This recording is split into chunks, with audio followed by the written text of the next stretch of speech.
With the Jordan River's mud still stuck between his toes and water dripping from his hair, Jesus rushed into the desert to process what had just happened to him.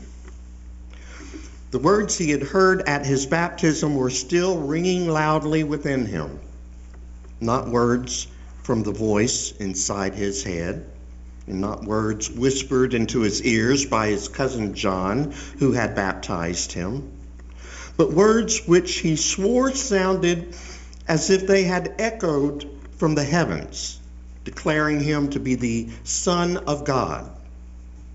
But what did it mean? What did it mean to be the Son of God? To try to make some sense of it all, he knew he had to get away. He had to spend some time alone to think about its meaning.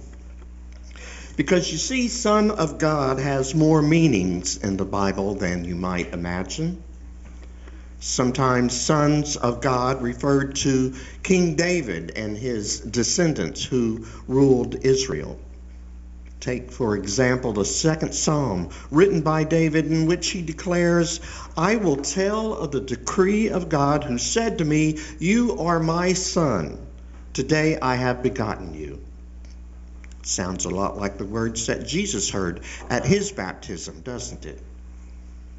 Sometimes angels were referred to as sons of God or children of the Most High.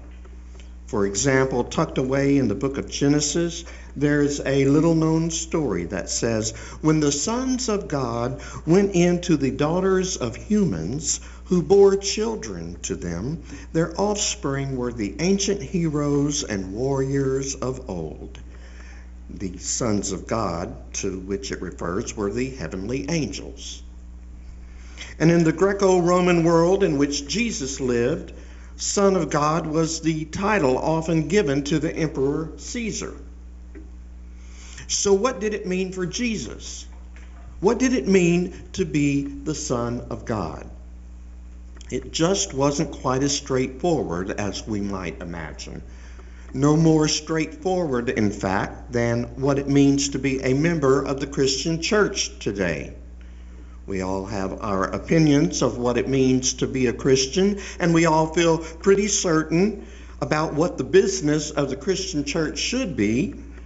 But put us in a room with other people, and we may discover that our opinions don't necessarily agree. And so it might be worth our while to spend some time in reflection, as Jesus did, about what it means to be called the sons and daughters of God. In this morning's text, after Jesus had spent 40 days alone in the wilderness, he encountered the devil. Now, film and the arts have always been fascinated at what the devil might have looked like. Although most of us have put away the image of a creature with horns and a tail holding a pitchfork scepter, we wonder instead if the devil was a dark and magnificent otherworld creature. Or maybe instead he took on the appearance of a common nomad passing through. If I were to give a face to the devil, I would imagine him to be a mirror image of Jesus himself. I envision the devil as the personification of Jesus' own inner doubts. The devil was Jesus' dark side, the same voice within each of us, which eats away at our connection with God, usually by presenting to us a false image of ourselves, always telling us what we should be doing instead of affirming us for who we are. You and I struggle with that voice, that devil within us, that dark side almost every day. But so does the church as an institution. In fact, I believe the church goes through the same temptations as Jesus went through. And I believe the future of Christianity will depend on how we respond to those temptations. After 40 days of fasting, we read that Jesus was famished. And so he was tempted to tend to his hunger needs by doing the miraculous, by turning stones into bread. But Jesus refused. It's not that alleviating hunger by turning stones into bread was wrong in and of itself. In fact, later on, he would tend to the hunger of thousands of people by transforming a couple sardines and a few fist-sized bread loaves into enough food for everyone. But that's just the point. Every miracle recorded in the Bible was done out of service to others. He fed others. He healed others. He raised others from the dead. When tempted to use his powers to tend to his own needs, to feed himself, he refused, trusting instead in a God who would take care of him. The Christian church is experiencing the same temptation. We have been called to serve others. In 2014, our own Global Justice Institute will be continuing to work with activists in Russia and Ukraine to restore safe space in these increasingly unsafe environments. It will be partnering with HIV/AIDS groups in Mexico, and it will be establishing international safe houses for those chased out of Nigeria and Uganda. The Global Justice Institute is doing the miraculous all around the world, but they need money to make it happen. We are faced with the same temptation that Jesus was faced with. Are we going to use our resources to feed ourselves because we are afraid God is going to let us starve to death? Or are we going to use our resources to serve others? I think it all depends on how we see ourselves. Do we see ourselves as a nonprofit organization whose mission is to do deeds of justice?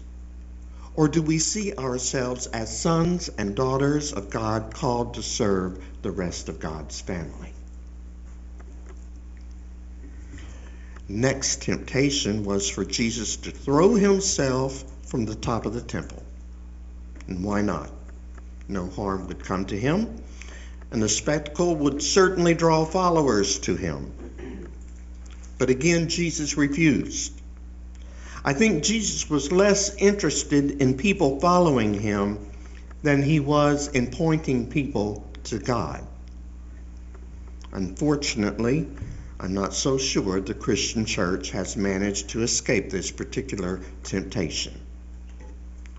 Prestonwood Baptist Church, one of the world's largest churches, presents an incredibly large Christmas production every December in Plano, Texas. More than 1,000 people work their way through song after song and dance after dance with dazzling effects like high wire acts. There are even fireworks right inside the sanctuary. When asked why the church goes through all the effort to put on such a dazzling show every year, Senior Pastor Jack Graham explained, "We do it so big and bodacious right here in Texas. You know, everything is big in Texas because we want to magnify Christ." One wonders if the production is really pointing to Christ or to Prestonwood Baptist Church.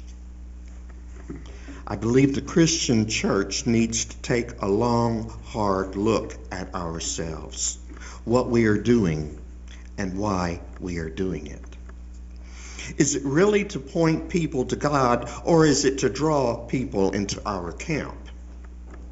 If we see ourselves as a religious enterprise, we will need to draw more and more people. But if we see ourselves as daughters and sons of God, pointing others to God, then doing the spectacular to attract followers isn't so important. And finally, Jesus was tempted by power. If he were willing to shift his focus away from the worship of God, then he would be rewarded with the kingdoms of the world.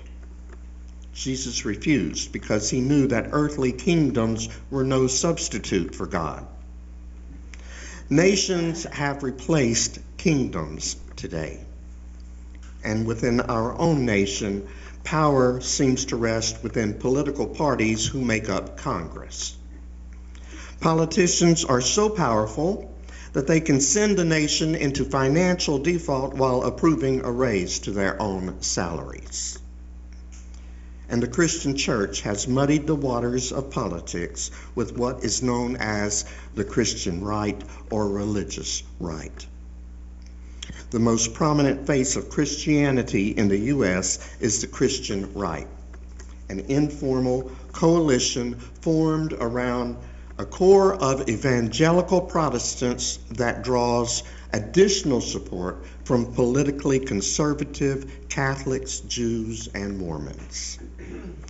Much of the Christian right's power within America comes from its extraordinary turnout rate at the polls, and it uses its political power to advance its positions on homosexuality, bioethics, and school curricula, to name just a few.